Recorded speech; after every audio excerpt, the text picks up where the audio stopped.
Assalamualaikum warahmatullahi wabarakatuh. Saya Siti Aisyah dengan NIM 2014 10725. Pagi ini akan mempresentasikan tentang syirkah. Sebelum membahas syirkah, kita perlu mengetahui apa pengertian definisi dari syirkah tersebut. Definisi syirkah secara etimologi berarti al-ikhtilat atau percampuran. Makna tersebut berarti percampuran sesuatu sehingga tidak bisa dipisahkan atau dibedakan. Sedangkan secara terminologi, menurut para imam, yang pertama, Imam Maliki berpendapat bahwa syirkah itu idnu fit taswarrufi lahuma ma'a anfusihima fima lilahuma, yang berarti izin untuk bertindak secara hukum bagi dua orang yang bekerja sama terhadap harta mereka. Menurut Imam Syafi'i dan Imam Hambali menjelaskan bahwa yang dimaksud dengan syirkah itu subutul haqqi fi syai'i li itsnaini fa aktsara ala jihati syuru'i, penetapan hak bertindak hukum bagi dua orang atau lebih pada sesuatu yang mereka sepakati. Menurut ulama Hanafi, yang dimaksud dengan syirkah itu aqdu bainal mutasyarikaini fi ra'sil mali warribahi, akad yang dilakukan oleh orang-orang yang bekerja sama dalam modal dan keuntungan. Dari pengertian-pengertian yang dijelaskan para ulama tersebut, kita bisa tarik kesimpulan bahwa yang dimaksud dengan syirkah itu adalah perserikatan, perseroan, kerjasama antara dua orang atau lebih di dalam suatu bentuk usaha dengan konsekuensi keuntungan dan kerugian ditanggung secara bersama-sama sesuai dengan kesepakatan yang telah disepakati di awal akad. Lalu hukum dari syirkah ini adalah boleh berdasarkan Quran surat As-Shad ayat 24 yang berbunyi wa inna katsiran minal khulata'i la yabghi ba'duhum 'ala ba'din illal ladzina amanu wa 'amilus shalihat, yang berarti sesungguhnya kebanyakan dari orang yang berserikat itu sebagian dari mereka berbuat zalim kepada sebagian yang lain, kecuali orang yang beriman dan beramal soleh. Dasar hukum dari hadis, yaitu hadis yang diriwayatkan oleh Abu Dawud dari Abu Hurairah. Rasulullah Shallallahu Alaihi Wasallam bersabda, "Ana thalithu syarikaini malam yakhon ahaduhuma swahibahu fa iza khanahu kharajtu min bainihima." Aku yang dimaksud di sini adalah Allah, karena ini adalah termasuk hadis qudsi. Aku jadi yang ketiga antara dua orang yang berserikat selama yang satu tidak hianat kepada yang lain. Jika yang satu berkhianat kepada yang lain, maka aku keluar darinya. Kemudian macam-macam syirkah. Macam-macam syirkah dibagi menjadi dua. Yang pertama syirkah amlak dan syirkah ukut. Syirkah amlak dibagi lagi menjadi dua. Syirkah amlak itu maksudnya adalah perserikatan di dalam kepemilikan. Syirkah amlak dibagi menjadi dua. Yang pertama yaitu syirkah ikhtiyari. Maksudnya apa? Perserikatan ini dilandasi oleh pilihan orang yang berserikat, seperti misal Bu Iza dan Maulinda membeli seblak bersama, patungan istilahnya, maka seblak tersebut menjadi milik mereka berdua. Mereka berserikat atas seblak tersebut. Enak tidak enaknya seblak tersebut, ya konsekuensi dari mereka untuk mereka Lalu yang kedua yaitu syirkah ijbari. Syirkah ijbari adalah perserikatan yang muncul secara paksa, bukan atas keinginan orang yang berserikat. Contoh dari syirkah ijbari ini adalah kepemilikan dalam harta warisan. Karena orang-orang yang menerima warisan itu tidak atas kehendaknya sendiri, sudah takdir. Yang kedua tadi, selain syirkah amlak, ada yang namanya syirkah ukut. Syirkah ukut itu akad yang disepakati oleh dua orang atau lebih untuk mengikatkan diri dalam perserikatan modal dan keuntungan.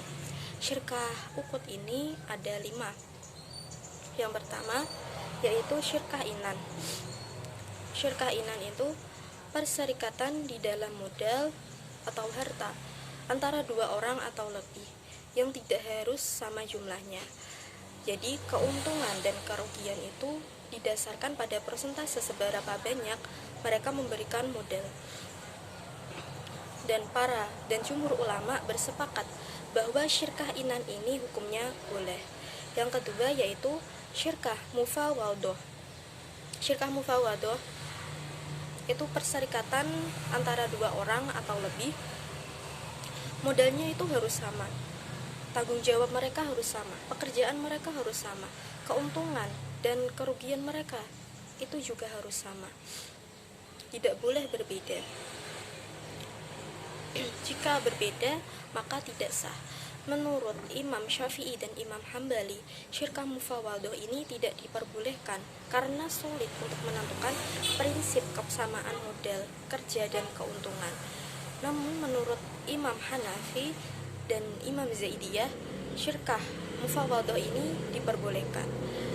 Dan Imam Maliki membolehkannya dengan syarat jika masing-masing pihak yang berserikat dapat bertindak hukum secara mutlak dan mandiri terhadap modal kerja tanpa meminta izin dan musyawarah dengan mitra serikatnya. Yang ketiga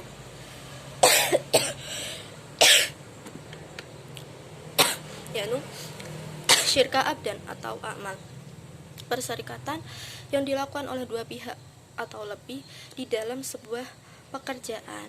Contohnya itu tukang batu kalau di desa-desa. Mereka punya tenaga, mereka bekerja sama, lalu keuntungan atau upahnya mereka bagi berdua. Lalu yang keempat yaitu syirkah wujud. Syirkah wujud itu perserikatan antara dua orang atau lebih, tapi mereka itu tidak mempunyai modal. Lalu bagaimana? Mereka membeli sesuatu dengan cara kredit, kemudian mereka menjualnya dengan harga tunai. Syirkah wujud ini hampir seperti maklar barang. Menurut Imam Hanafi, Hambali, dan Imam Zaidiyah, syirkah wujud ini diperbolehkan karena melihat bahwa masing-masing pihak itu bertindak sebagai wakil dari pihak lain untuk menjualkan barangnya tersebut. Namun menurut Imam Syafi'i menyatakan tidak sah karena ketidakjelasan dalam perserikatan ini. Yang kelima, syirkah mudorobah. Syirkah mudorobah itu hampir sama dengan pengertian dari mudorobah, yaitu persetujuan antara pemilik modal dan pengelola untuk mengelola uang dalam bentuk usaha tertentu. Lalu kemudian keuntungannya dibagi sesuai dengan kesepakatan, sedangkan kerugiannya menjadi tanggungan si pemilik modal saja. Padahal di dalam syirkah yang namanya kerugian itu dibagi berdua antara si pemilik, antara dua orang yang berserikat itu. Menurut jumhur ulama, syirkah mudorobah itu tidak diperbolehkan. Namun menurut Imam Maliki, syirkah mudorobah ini diperbolehkan. Kemudian jika ada suatu akad pasti ada rukun dan syaratnya agar akad tersebut menjadi sah. Rukun syirkah menurut jumhur ulama ada Yang pertama, sigotnya, yaitu ijab dan qabul. Yang kedua, al-aqidaini, dua orang yang berakad. Syaratnya harus mukallaf, balik, sudah balik, pintar. Lalu yang ketiga yaitu objek akadnya. Lalu kemudian syarat dari sirkah, ada syarat umum dan syarat khusus. Kita bahas syarat umumnya terlebih dahulu. Syarat umum dari syirkah yaitu yang pertama, syirkah itu merupakan transaksi yang boleh diwakilkan. Artinya, jika salah satu pihak bertindak secara hukum terhadap objek syirkah itu dengan izin pihak lain, dianggap sebagai wakil secara seluruh pihak yang berserikat. Lalu persentase pembagian keuntungan untuk masing-masing pihak yang berserikat dijelaskan di awal ketika akad berlangsung. Keuntungan diambil dari laba hasil syirkah tersebut, bukan dari harta lain. Kemudian syarat khusus untuk syirkah ukhuwah, modal perserikatan itu harus berbentuk uang, jelas dan tunai, bukan berbentuk utang, bukan pula berbentuk barang. Lalu syarat khusus untuk syirkah mufawwadah menurut ulama Hanafi, karena ulama Hanafi tadi yang memperbolehkan syirkah mufawwadah. Yang pertama, kedua belah pihak haruslah cakap dijadikan wakil. Yang kedua, modal yang diberikan masing-masing pihak harus sama, kerja yang dilakukan juga sama, keuntungan yang diterima juga sama, tidak boleh berbeda. Semua pihak bertindak hukum dalam seluruh objek perserikatan tersebut. Yang keempat, lafadz yang digunakan dalam akad adalah lafadz mufawwadah. Jika salah satu syaratnya ini tidak terpenuhi, maka syirkah mufawwadah ini menjadi tidak sah dan beralih menjadi syirkah inan. Lalu kapan berakhirnya syirkah itu? Syirkah itu bisa berakhir jika salah satu pihak membatalkannya, meskipun tanpa persetujuan pihak yang lain. Hal ini disebabkan karena syirkah itu akad yang terjadi atas dasar suka sama suka, rela sama rela dari kedua belah pihak, yang tidak ada kemestian untuk dilaksanakan apabila salah satu pihak tidak menginginkannya lagi.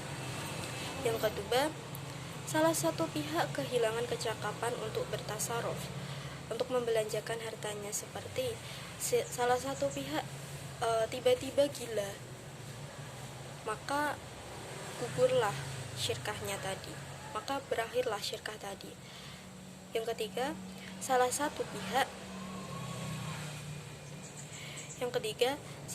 pihak meninggal dunia. Namun apabila ahli waris menginginkan untuk tetap melanjutkan syirkah tersebut, ahli waris tersebut harus melakukan perjanjian baru dan tidak bisa melanjutkannya, harus menggunakan perjanjian baru. Yang keempat, salah satu pihak ditaruh di bawah pengampuan. Pengampuan di sini dimaksudkan karena salah satu pihak tersebut boros pada waktu perjanjian syirkah tengah berjalan atau sebab yang lainnya. Yang kelima, salah satu pihak bangkrut dan tidak bisa menguasai lagi harta yang menjadi pokok dari syirkah tersebut. Yang kelima, modal para anggota syirkah lenyap sebelum dibelanjakan atas nama syirkah.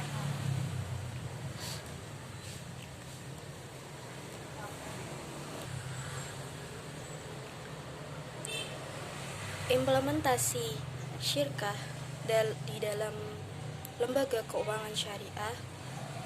Sebelumnya, syirkah di dalam lembaga keuangan syariah atau ekonomi syariah lebih sering disebut dengan musyarakah.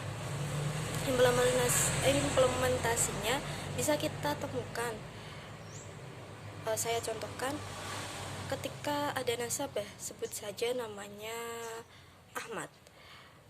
Dia sedang mengerjakan sebuah proyek, yaitu pembangunan rumah. Dia hanya mempunyai karena proyek itu membutuhkan dana sebesar 100 juta misalnya, dan dia hanya mempunyai perusahaannya hanya mempunyai 60 juta, maka dia pergi ke bank, mengajak kita sebut saja bank muamalah, mengajak kerjasama, berserikat dengan bank tersebut. Karena tadi kurangnya 40 juta, si bank ini berserikat 40 juta. Maka presentasinya di sini 40% untuk si bank dan 60% untuk si Ahmad tadi. Jika terjadi keuntungan dan kerugian kan ditanggung bersama sesuai presentasi modal yang diberikan tersebut. Jika terjadi keuntungan, maka presentasinya si bank mendapatkan 40% dikali keuntungan tersebut. Ahmad 60% dikali keuntungan proyek tersebut. Dan untuk untuk kerugiannya, semisal karena terjadi gempa bumi, proyek perumahan tersebut yang hampir 75% jadi ambruk sebagian, terjadi kerugian 50 juta. Lalu persentase dari kerugian tersebut berarti si bank membayarkan kerugian sebesar 40% dikali 50 juta. Untuk si Ahmad 60% dikali 50 juta tersebut. Saya rasa cukup dari saya tentang syirkah ini. Terima kasih. Wassalamualaikum warahmatullahi wabarakatuh.